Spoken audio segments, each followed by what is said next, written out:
여러분 우리 계속해서 고린도후서 이제 말씀을 좀 보고 있습니다. 저는 오늘이 마지막이 될지 한 번 더 할지는 고민이 되는데 오늘 고린도후서 11장 1절부터 15절까지의 말씀을 가지고 마음의 중심을 보시는 하나님이라는 제목으로 여러분들과 함께 하나님의 말씀의 은혜를 나누고자 합니다.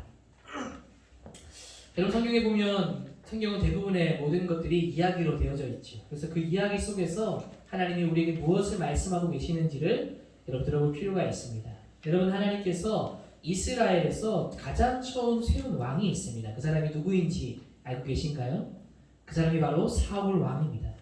이 사울 왕은 굉장히 기골이 장대하고 굉장히 겸손과 사랑을 지닌 인물 중에 한 사람이었습니다. 사무엘상 말씀 10장 24절 말씀을 보시면 사무엘이 그 사울을 향해서 이렇게 말하죠. 주께서 뽑은 이 사람을 보아라. 온 백성 가운데 이만한 인물이 없다. 얼마나 극찬입니까? 이만한 사람이 어디 있느냐 한번 봐라.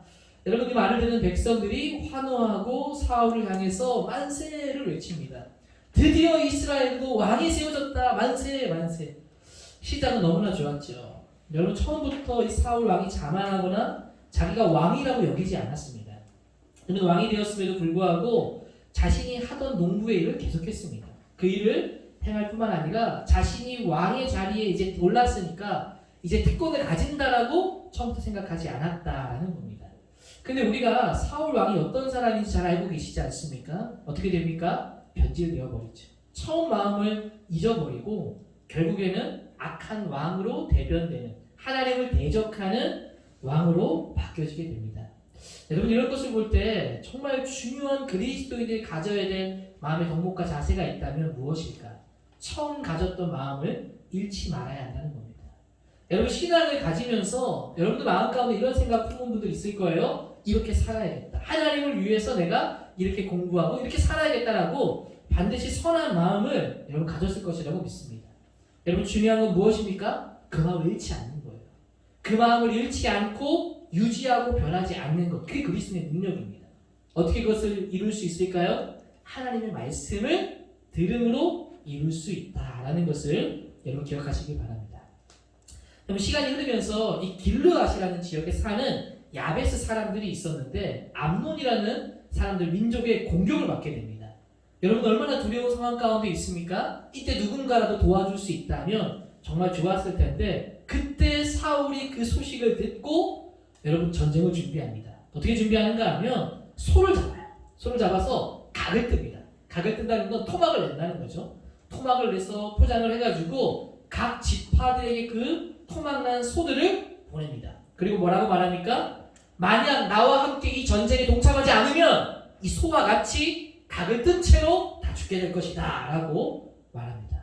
하나님께서 그들의 마음 가운데 공포심을 주었는지 두려운 마음을 주었는지 함께 모여야 될 마음을 주셨는지 사울이 그것을 보낸 즉시로 이 지파에 있는 사람들이 모여들기 시작하고 군대가 형성되게 됩니다. 그리고 사울을 왕으로 위시해서 드디어 암논과의 전쟁을 치르고 누가 이기게 되었을까요? 사울이 이기게 됩니다. 여러분 이것을 통해서 기름 부음만 받았던 사울 왕이 전쟁의 승리를 통해서 여러분 기름 부음 받을 때에도요 무슨 저런 자가 왕이냐라고 비하하는 사람들이 있었습니다. 그런데 이제 기름 부음 받뿐만 아니라 전쟁의 승리함을 통해서 진짜 왕으로 이스라엘 백성들에게 인정받는 계기가 되어지죠. 이후에는 사울이 이제 왕의 자리를 굳건히 하고 있을 때 블레셋 사람들과 전쟁이 일어나게 됩니다. 여러분 블레셋은 해변가에 있었고 이스라엘이 가나안 땅에 들어오게 되었을 때 비슷한 시기에 여러분 애국 쪽으로 지나서 그 해안 지변을 따라서 이 이스라엘로 들어오게 됩니다. 나중에 서로 사람들이 많아지면서 블레셋과 이스라엘은 굉장히 많은 충돌이 일어나게 돼요. 많은 전쟁이 일어나게 되는데 근데 블레셋은 너무나 강대국이죠. 왜 그런가 하면 철기 문화를 쓰고 있었거든요. 그러니까 신식 무기를 들고 싸우는 자들과 이스라엘 백성들은 싸움이 되지 않는 상황입니다. 그런데 그런 블레셋과 전쟁이 일어나게 된 거예요. 처음에는 작은 수비대 간의 충돌이었습니다. 그런데 그것이 점점 커져서 큰 전쟁이 되어지고 블레셋이 대군을 이끌고 이스라엘로 쳐들어오기 시작하는 겁니다. 여러분 이스라엘 백성들이요 블레셋이 온다는 이야기를 듣고 두려움이 떱니다. 그리고 숨어버리고 도망치고 막 이런 혼비백산하는 일들이 이스라엘 백성 안에서 일어나고 있는 거예요. 여러분 충분히 이해가 될 만한 상황이지 않습니까? 강대국이 막 쳐들어온다 이러면 얼마나 무섭겠습니까? 숨고 싶은 마음이 드는 것이죠. 그래서 이 사울이 다시 왕으로서 군대를 모집하고 군사를 모아서 전쟁을 치르려고 합니다. 근데 여러분 전쟁을 치르려고 하면 중요한 게 뭐냐면 이 전쟁의 계시를 허락받고 선언할 수 있는 권한이 이 당시에 왕이 세워진 지 얼마 되지 않았지만 하나님께서 왕을 세웠기 때문에 이 전쟁의 계시의 선언은 하나님만이 하실 수 있어요.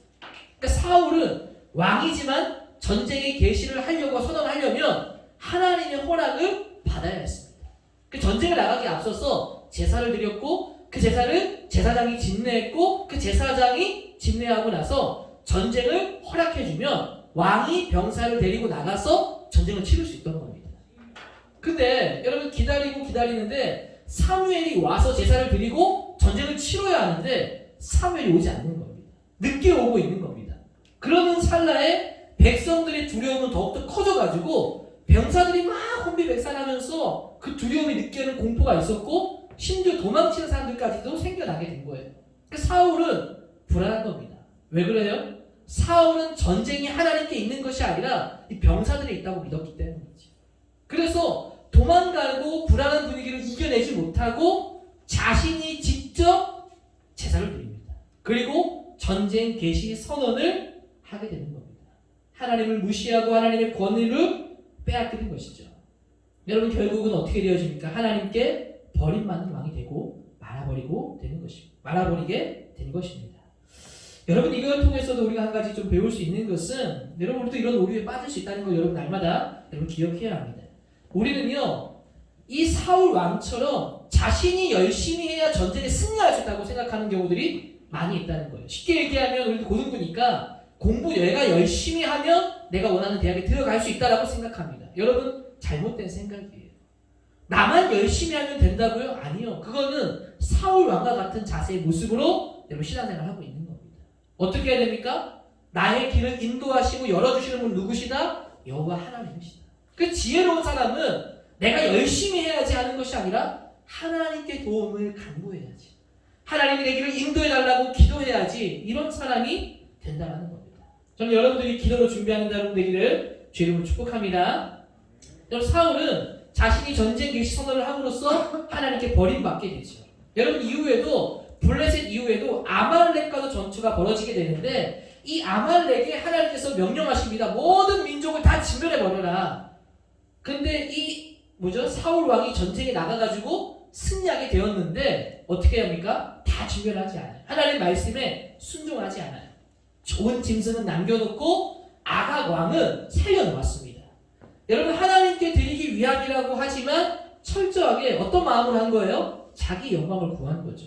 여러분 전쟁에서 이제 돌아와서 승리해서 이스라엘로 회개하고 복귀할 때 여러분 그냥 들어가는 것보다 아각 왕을 다른 나라의 그 왕 전쟁에서 이긴 왕을 잡아갖고 온다고 생각해 보십시오.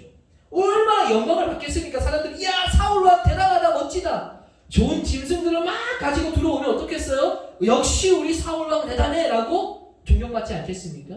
영광받지 않겠습니까? 그 사울의 왕의 마음 가운데는 어떤 마음이 있는 겁니까? 자기가 왕으로서 영광받고자 하는 탐심만 있는 거예요. 결국 그런 탐심이 하나님께 버림받게 되는 또 계기가 되는 것이죠. 결국 어떻게 됩니까? 사무엘을 통해서 사울 왕은 왕으로서 폐위시켜버리고 그는 이제 왕의 자리를 형식상으로만 유지하고 있을 뿐 실제로는 하나님께서 세웠지만 하나님이 버린 왕이 사울 왕이 되고 말았습니다. 여러분 하나님께 폐위당한 그 왕의 자리가 무슨 의미가 있을까요? 하나님께서 이제 버림받았는데 그 왕의 자리를 차지한다고 해서 무슨 삶의 의미가 있겠습니까? 빈 껍데기에 지나지 않죠. 쉽게 예를 들면 이런 겁니다. 7살짜리 아이가 아무도 없는 곳에서 혼자 TV 보고 있는 것이다. 비유하자면 이게 무슨 말일까요? 목사님 제가 아들이 둘이 있는데 둘째가 7살입니다. 여러분 TV를 너무 좋아해요. 그 TV를 틀어줍니다. 그럼 TV를 보고 있어요. 엄마 아빠가 없는 상태에서 TV를 계속 본다고 하면 어떤 현상이 일어날 것 같습니까? TV 좋다고 막 보지만 엄마 아빠가 보이지 않는 것을 깨닫는 순간 TV는 눈에도 보이지 않아요. 어떻습니까? 불안한 겁니다. 이제 엄마 아빠가 어디 있는지를 찾고 다니는 거예요. TV를 더 이상 보고 싶은 마음이, 좋아하는 만화가 나와도 보고 싶은 마음이 들지 않는 겁니다. 계속 어떤 마음이에요? 엄마 아빠가 어디 있는지를 찾고 있는. 마치 이런 것이 사울 왕의 모습이라는 거예요.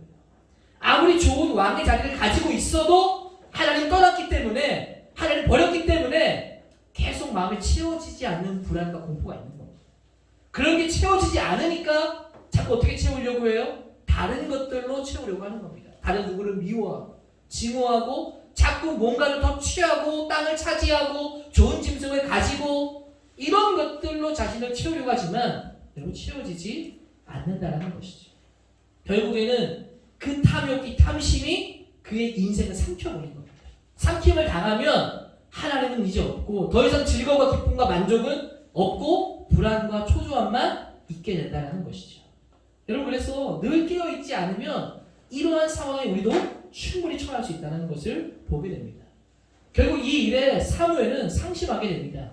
굉장히 사울의 폐위를 슬퍼하며 상심하고 있었습니다. 그때 하나님께서 이 하나님의 사무엘을 찾아와서 말씀하죠. 뭐라고 말씀하는가 하면 언제까지 네가 슬퍼만 하고 있을 것이냐. 슬픔을 거두고 하나님 마음에 합한 왕을 찾아서 내가 지시한 베들레헴에 가서 하나님 마음에 합한 사람을 찾아내라.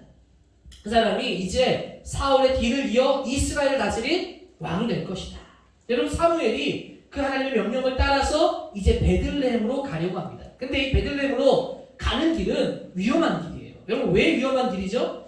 아직은 형식상이지만 사울이 왕으로 있기 때문입니다. 이 사무엘이 어디를 가는지 주목하지 않았을까요?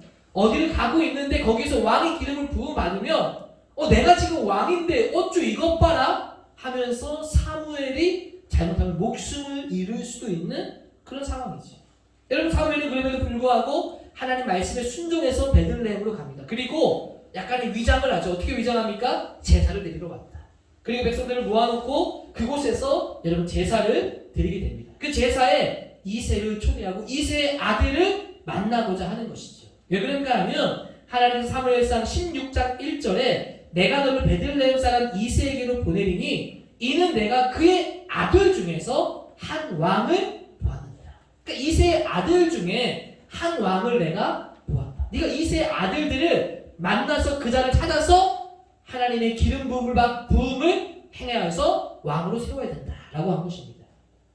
여러분 사울을 대신해서 이제 왕이 될 사람을 찾기 위해서 이 이새의 아들들을 만납니다. 첫째 아들을 딱 보았는데 첫째 아들이 엘리압인데 사무엘이 그 사람을 보자마자 이런 마음을 가져요. 말씀에도 보면 이렇게 얘기해요. 이 사람이다.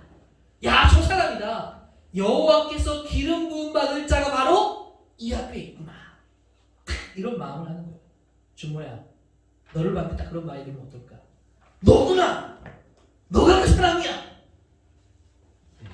썰렁하네요. 여러분 보자마자 이 사람이구나 라고 하는 거예요. 그러면 얼마나 기분이 좋겠습니까? 그런데 하나님 뭐라고 말씀합니까? 그 사람이 아니라고 말해요. 뭐라고 말합니까? 사람들은 용모와 키를 보지만 내가 그런 키와 용모를 보는 자들을 버렸노라. 그리고 내가 보는 것은 사람과 같지 아니하니 사람은 외모를 보거니와 나 여호와는 중심을 보느니라. 아멘. 여러분 하나님께서는 어디를 보신다고 말씀하는가 하면 너희들이 무엇을 했는지에 대한 외모가 아니라는 거예요. 하나님은 너희들의 마음의 중심을 보신다는 거죠.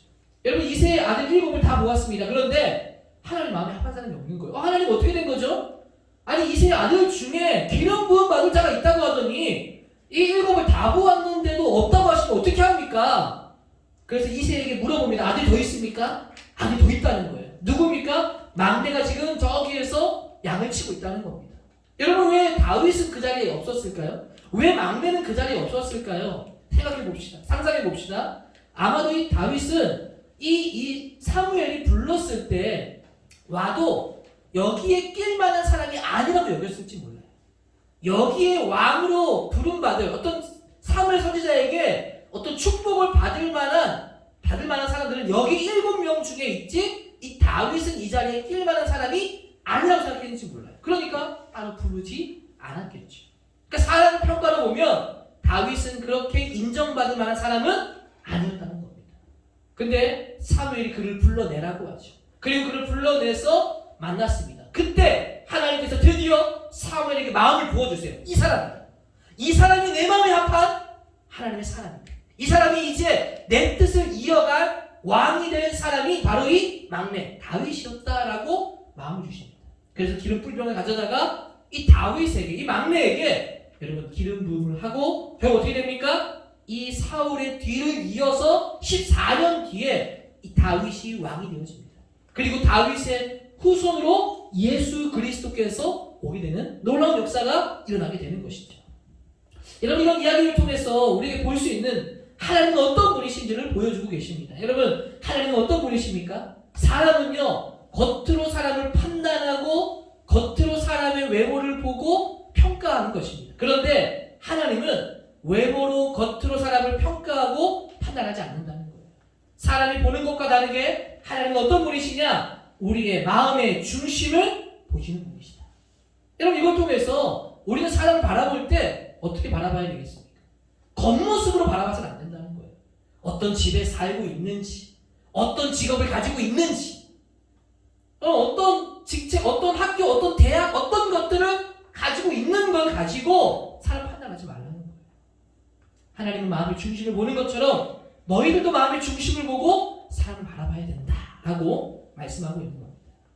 여러분 오늘 우리가 보고 있는 고린도 후서 이 사도 바울이 쓴 서신의 내용이 바로 이런 내용이에요. 왜 그렇습니까? 고린도 교회 안에 바울을 폄하하고 네가 진짜 참된 사도가 맞느냐라고 주장하는 자들이 들어왔어요. 근데 그 말을 듣고 사람들이 현혹되기 시작합니다. 왜 그런 차이가 나타나는지 아십니까? 오늘 말씀을 살펴보면 알겠지만 바울을요 아주 천한 자로 보았기 때문이에요. 외모로 평가했기 때문입니다. 그런데 오히려 그 말을 하는 사람들, 그 고린도 교회 안에 들어와가지고 사도 바울의 뒷담화를 까면서 사도 바울이 아니라고 말하는 사람들은 볼 때 굉장히 존경받는 위치에 있는 사람이었을 가능성이 매우 크다는 겁니다. 그들의 말은 들리기 시작하고 바울은 아주 낮고 천한 모습으로 여기고 있는 거예요. 여러분 오늘 본문에 봤던 6절 말씀 상반절에 보십시오. 뭐라고 기록합니까? 내가 비록 말에는 부족하나 라고 말해요. 이 사도 바울이 그들에게 쓴 서신에 이렇게 쓴 거예요. 내가 말이 부족해 그래 나도 인정해 라고 지금 얘기하고 있는 겁니다. 여러분 이 말은 이런 거죠. 바울 너는 글은 잘 쓰는데 말은 되게 어눌하네. 너 말 되게 못하네. 근데 여러분 진짜 바울이 말 못하는 사람이었을까요? 다른 곳의 사도전에 보면 사도 바울이 말 잘하는 사람은 나옵니다. 근데 왜 고린도 교회에서는 말 못하는 사람으로 이를 단정 지을까요? 여러분 사도 바울은요 다중 언어를 썼습니다. 여러 가지 언어, 헬라어를 비롯해서 아람어를 비롯해서 히브리어까지 굉장히 다양한 언어를 할 줄 아는 사람이 바울이었습니다. 여러분 이런 거죠. 5가지의 언어를 잘해서 모국어가 한국어인데 내가 영어도 하고 그럼 좋겠다. 중국어도 하고 그럼 좋겠다. 일본어도 하고 막 이러면 내가 막 다양한 언어를 하는데 여러분 미국 가서 생활하는데 내 주 언어는 한국어인데 그 제2 외국어로 하는 영어를 한다고 하면 자연스러울까요? 자연스럽지 않을까요? 자연스럽지 않은 거예요. 한 사람이 한 언어를 하는 것과 다양한 언어를 가지고 그 중에 다른 언어를 사용하는 것은 다를 수 있다는 거예요. 사도 바울이 다른 언어를 쓸 수 있는 모국어를 쓰지 않았기 때문에 어쩌면 어려움이 있었을 것이다. 그러니까 말을 잘 못하는 사람은 아닌데 이들이 볼 때 말이 어렵다는 거예요. 바울. 너는 글은 잘 쓰지만 말을 못 써. 뭐를 평가하는 거예요? 외모를 평가하는 거예요. 이렇게 말 못하는 사람이 사도일 가능성이 없다라고 단정짓고 얘기하는 겁니다. 여러분 7절을 보십시오. 내가 너희를 높이려고 나를 낮추어 하나님의 복음을 값없이 너희에게 전하노라.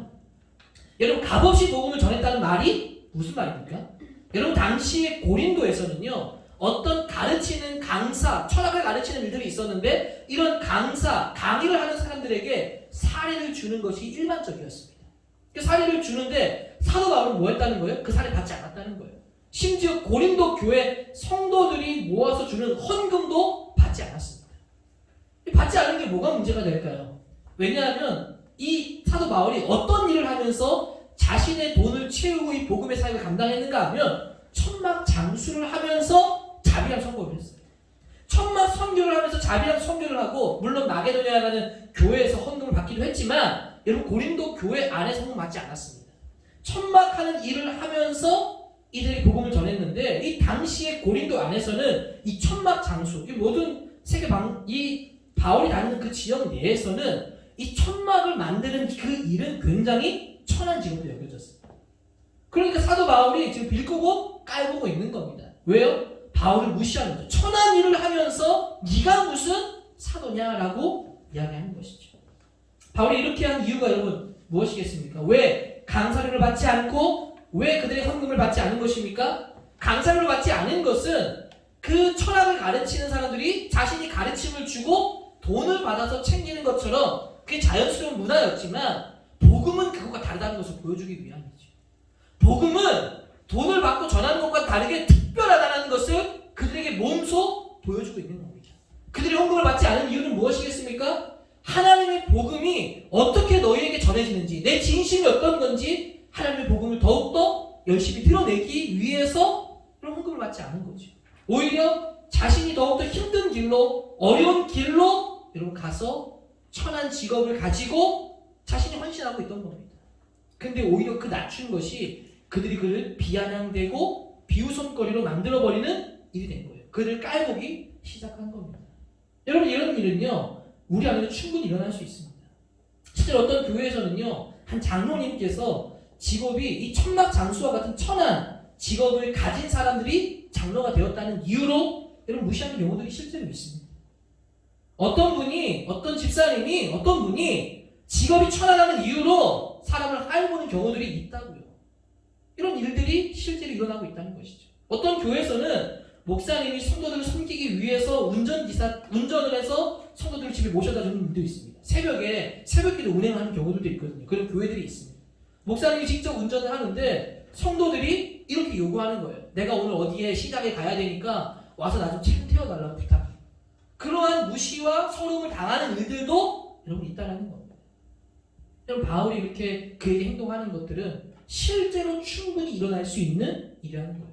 그의 직업을 보고 그의 말의 어드람을 보고 이런 그를 외모로 판단하고 함부로 대하고 무시하는 겁니다. 그리고 사도로서 자격이 없다라고 의심하고 있는 거죠. 판단하는 겁니다. 여러분 바울은 그래서 오늘 서신에 경고하죠. 3절 말씀해 보시니까 뱀이 그 간기로 하와를 미혹한 것 같이 너희 마음이 그리스도를 향하는 진실함과 깨끗함을 떠나 부패할까 두려워하노라. 하나님께서 너희를 세워주셨는데 뱀이 유혹하여 넘어간 하와처럼 너희도 그렇게 유혹에 넘어지려고 하느냐? 그것이 두렵다. 너희들이 이렇게 복음에 대해서 귀담아 듣지 않고 마치 뱀이 하와를 유혹해서 그를 떠나게 한 것처럼 너희들이 잘못된 사도들의 말을 듣고 복음에서 떠나려고 하느냐. 내가 그것이 너무나 걱정되고 그것이 너희들 볼 때마다 두려운 마음이 든다라고 얘기합니다. 4절 말씀을 보니까 만일 누가 와서 우리를 전파하지 아니한 다른 예수를 전파하거나 혹은 너희가 받지 아니한 다른 영을 받게 하거나 혹은 너희가 받지 아니한 다른 복음을 받게 할 때는 너희가 잘 용납하는구나. 너무나 쉽게 너희들이 다른 복음, 다른 예수 이것을 지금 받아들이고 있구나라고 질책하고 있는 겁니다. 여러분 이런 것을 볼 때 사도 바울을 무시하는 것들의 이 성향들을 보고 이들의 말을 너무나 쉽게 받아들이는 것을 생각해 볼 때 아마도 이 거짓 사도들은 어떤 자들이었을까? 여러분 아마 초대교회 당시에 인정받는 자들이었을 가능성이 매우 크다고 봅니다. 저는 개인적인 견해예요. 제 개인적인 견해로는 어쩌면 예루살렘 교회에서 온 사람일 수도 있겠다. 여러분 왜 그런가 하면 예루살렘 교회 안에 베드로를 보십시오. 베드로면 예루살렘 교회 거의 수장이나 마찬가지 아닙니까? 그 베드로가 얼마나 율법을 중시했는지 이방인들이 복음을 전하지 않았어요. 아마 예루살렘 교회 안에도 여전히 그런 율법에 갇혀가지고 이방인들이 복음을 전하지 않은 사람들이 있을 수 있었습니다. 이 베드로 전하지 않다가 언제 깨어집니까? 고넬료 사건을 통해서 깨어지는 거예요. 사도행전에 보니까 이방인들에게 하나님이 보내셔서 이 고넬료에게 베드로가 갔더니 그들이 이방인임에도 불구하고 예수를 믿는 고백으로 성령을 받게 되는 걸 목격하게 됩니다. 여러분 이 베드로는요 나중에는요 예루살렘 교회를 떠나서 로마에 가서 복음을 전합니다. 점점 예루살렘 교회 중심에서 멀어진다. 오히려 예루살렘 교회의 지도자였던 야고보는 굉장히 존경받는 지도자였어요. 율법도 잘 지키고 예수님을 잘 믿는. 여러분 이러한 사람들 안에서 너무나 극단적으로 치우친 율법주의자들. 예수를 믿지만 여전히 할례가 중요하다고 말하고 여전히 행위가 중요하다고 말하고 율법을 준수하는 게 중요하다고 말하는 사람. 그러니까 나름 보면 예루살렘 교회에 있는 사람들이 이곳에 왔다면 야, 이 사람은 예루살렘 교회에서 온 사람이야. 초대교회 당시 때 인정받는 위치에 있는 사람이야. 그런 사람들이 말하는 것은 잘 들리는 거예요. 마치 좀 높은 직책에 있는 막 뭐라 그럴까요? 막 좋은 직업군을 가지고 있는 분이 와가지고 한마디 딱 하는 게 더 힘이 있고 더 잘 들린다는 거죠. 근데 천한 일을 하는 사람이 말하는 건 무시하게 된다라는 것을 보여주고 있는 겁니다. 왜 사도 바울은 무시하고 이들의 말이 들렸을까?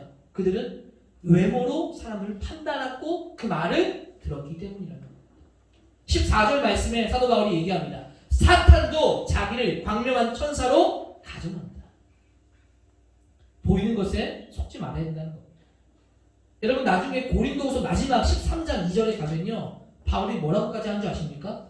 내가 고린도에 다시 가면 그 사람들 가만두지 않을 거라고 얘기까지 합니다. 아주 경고의 발언을 하게 되는 것이죠. 참된 가르침을 주는 바울은 무시하고 외모로 판단하는 겁니다. 거짓 사도들은 보기에도 들을 만한 위치에 있는 사람들이었을 겁니다. 그럼 이런 말씀을 통해서 여러분에게 주시는 메시지가 뭐겠습니까?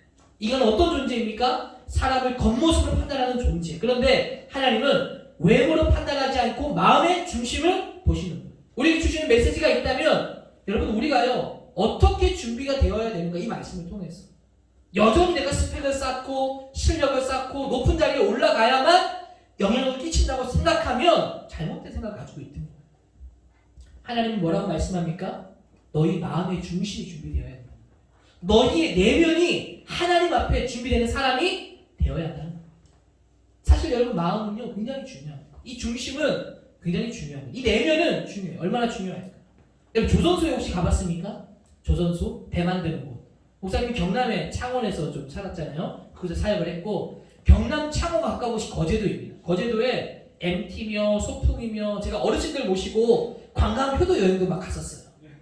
가면 거기에 배 만드는 큰 뭐 조선소가 있어요. 엄청 큽니다. 여러분 TV에서나 배로 이렇게 보면 배가 그냥 배보다 하는데 실제로 앞에서 딱 보면 배가요 어마어마합니다.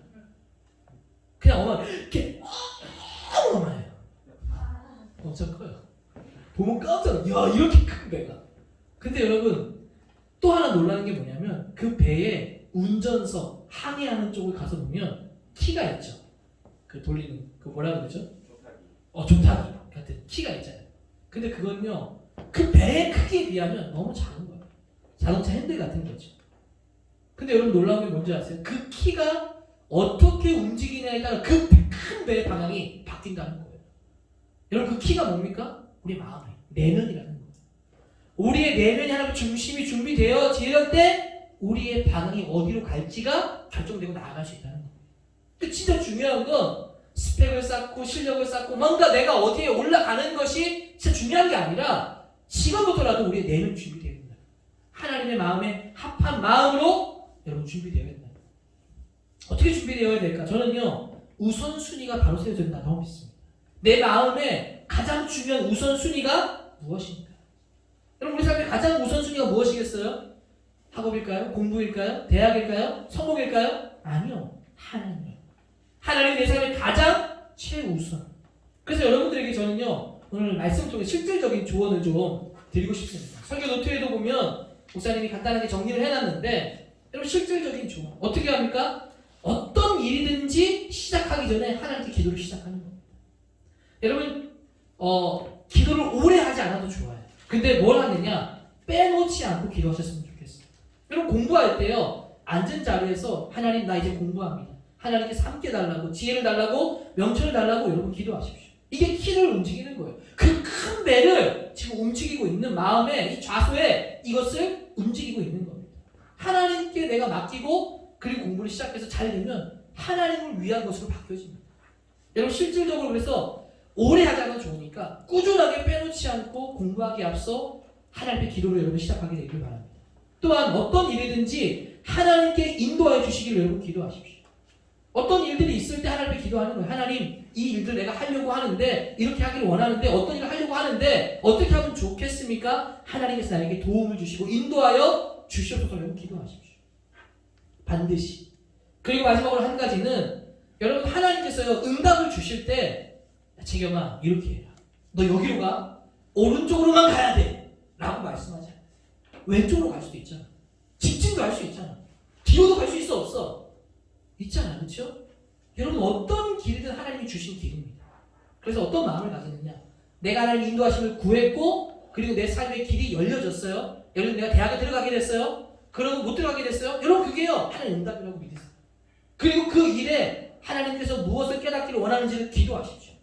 그리고 그 일이 열어준 것을 믿고 하나님의 응답이라는 걸 믿고 최선을 다해 살아가십시오. 심지어 그게 떨어진 것이라 하더라도 하나님의 응답이시고 하나님 나를 통해서 무엇을 배우기를 원하십니까? 라고 묻고 최선을 다해서 하나님 앞에 살아가는 거죠.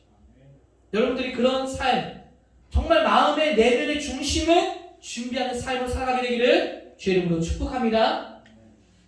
여러분 사람을 겉모습 판단해서는 안 돼요. 하나님은 마음의 중심을 보신다고 하셨습니다. 우리도 누군가를 볼 때 마음의 중심을 반드시 봐야 될 것이고 하나님이 나를 볼 때 어디를 보십니까? 내 마음의 중심을 보신다는 거예요. 이 마음의 중심을 준비하는 우선순위를 잘 세우는 우리 모든 고등학생 되기를 주의 이름으로 축복합니다. 우리 같이 한번 말씀을 기억하면서 함께 좀 기도하는 시간 잠시 가지도록 하겠습니다.